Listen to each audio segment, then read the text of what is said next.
Every morning, Sarah brushed her teeth and watched her bathroom mirror fog up. No shower was running, no steam anywhere.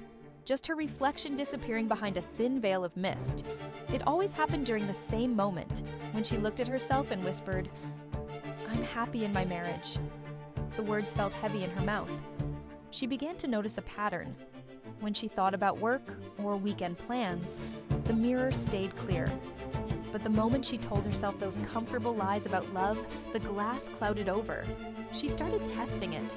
Small truths kept her reflection sharp. Self-deception brought the fog. For weeks, she became obsessed with this strange phenomenon. Until one morning, she looked directly at herself and spoke the words she'd been avoiding. "I'm deeply unhappy." The mirror remained perfectly clear. For the first time in months, she could see herself completely. Sometimes even mirrors reflect the truth we're afraid to face.